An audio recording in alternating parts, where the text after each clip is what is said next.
Tu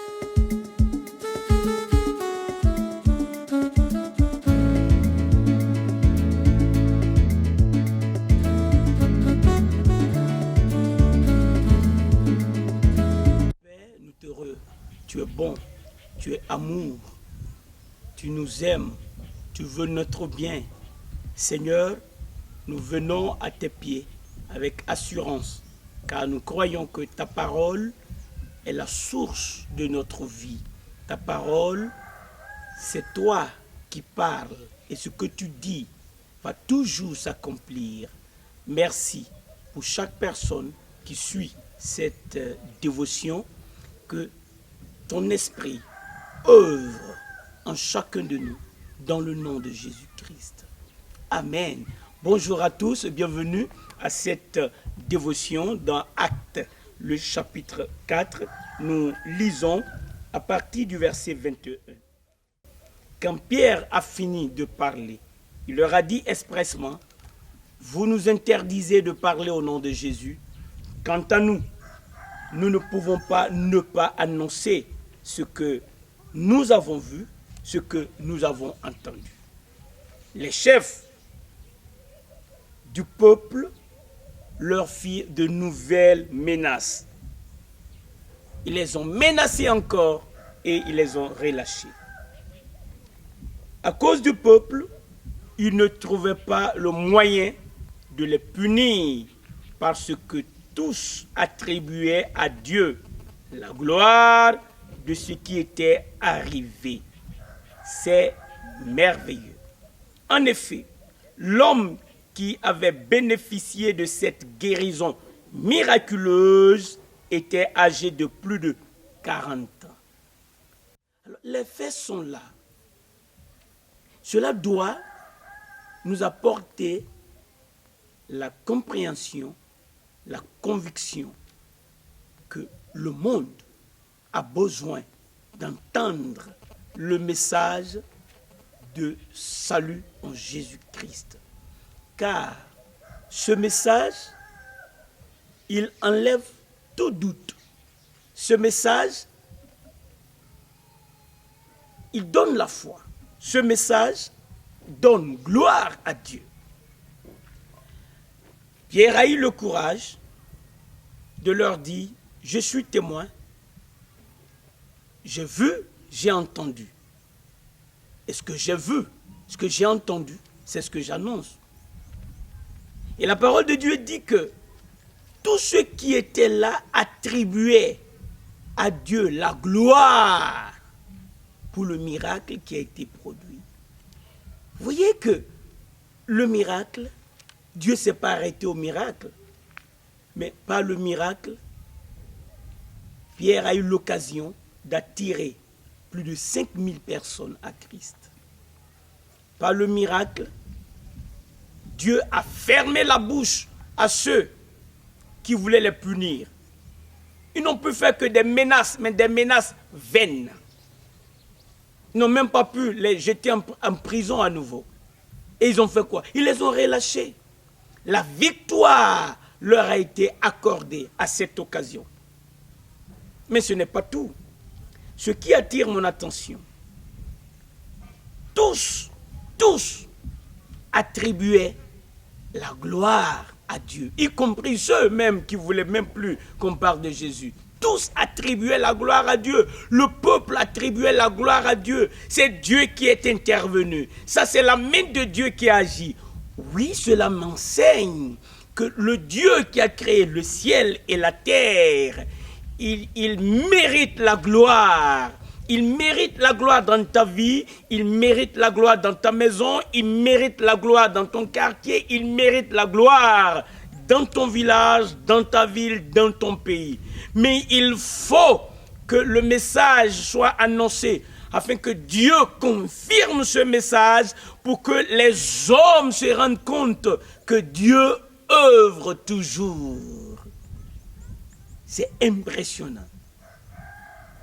Comprendre le plan de Dieu. Quand je te parle, je ne parle pas de moi-même. Je te présente ce que Dieu a fait.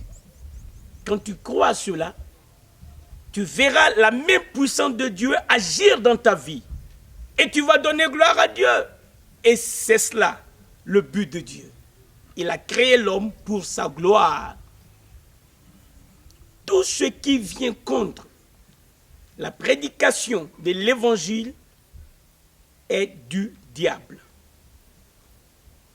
Mais Dieu a ordonné à ces hommes d'être des témoins de la mort et de la résurrection de Jésus.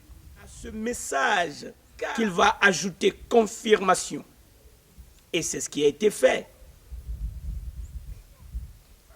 L'autre point qui retient mon attention, c'est cette révélation. L'homme qui avait bénéficié de cette guérison miraculeuse était âgé de plus de 40 ans. Mais en combien de temps il a été guéri? En un instant. Pendant combien de temps il souffrait de cette impotence? 40 ans, puisqu'il est né boiteux. Pour Dieu, la situation que tu vis importe peu. L'acuité de la douleur, l'intensité de la situation n'importe pas pour Dieu, puisque lui, il est le créateur. Il est le maître des temps et des circonstances. Il appelle à l'existence ce qui n'existe pas.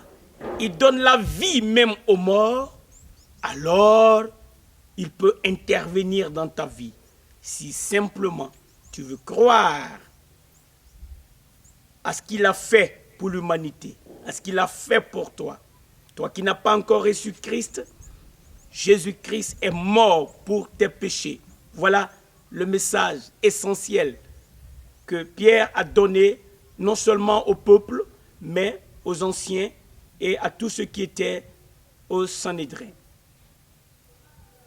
Il est mort pour nos péchés, mais Dieu l'a ressuscité des morts. Et parce qu'il est vivant, son nom revêt la puissance. Le nom de Jésus est au-dessus de tout nom. En son nom, pendant que je te parle, les démons sont obligés de quitter ta vie. Au nom de Jésus, la base de la maladie est détruite. Dans le nom de Jésus-Christ, lève-toi et marche si tu ne pouvais pas le faire. Si ton cou était tordu, redresse-le. Vois dans le nom de Jésus-Christ. Sois purifié dans le nom de Jésus-Christ. Reçois le salut dans le nom de Jésus-Christ. Quel merveilleux nom! Ce nom qui donne gloire à Dieu. Ce nom qui nous permet de parler avec assurance au Père céleste. Accepte Jésus et reçois le droit, le privilège d'utiliser ce nom. Toi qui l'as déjà accepté, ne bafoue pas ce nom. Ne minimise pas ce nom. Ce nom sert. Ce nom est puissant. Ce nom fonctionne. Car il a promis, il dit, en mon nom, ceux qui auront cru, voici les signes qui vont les accompagner. Cela n'a pas changé. Paul a parlé un jour. Il a dit à un homme, au nom de Jésus-Christ, tu ne verras plus le soleil pour un temps. Il n'a pas vu le soleil. Dieu a écouté la parole de Paul. Il a dit à une femme possédée, il a dit au démon, dans le nom de Jésus-Christ de Nazareth, je te commande de sortir d'elle. Au même instant, le démon est parti. Crois-tu vraiment en Jésus? Jésus-Christ, il est le Seigneur. Son nom fonctionne toujours. Père, au nom de Jésus, je te remercie de ce que ce matin, tu nous donnes l'assurance que la gloire te revient toujours. Pendant que les anciens essayaient d'intimider pour arrêter la prédication dans le nom de Jésus, le peuple, tous reconnaissaient que la gloire doit te revenir parce que ce miracle a été fait. Cet homme, malgré l'âge, a été guéri pleinement. Ô Père, merci de nous permettre de comprendre que tu es toujours avec nous. Quand nous faisons ta volonté, tu vas manifester ta gloire, car tu nous as créés pour ça, pour ta gloire. Maintenant, je te prie, dans le nom de Jésus-Christ, étends ta main et qu'il se fasse des prodiges, des miracles, des signes. Père, merci de ce que l'évangile sera prêché toujours avec ta confirmation. Merci de pourvoir à tous nos besoins selon ta richesse avec gloire en Jésus-Christ. À toi la gloire au siècle des siècles. Amen.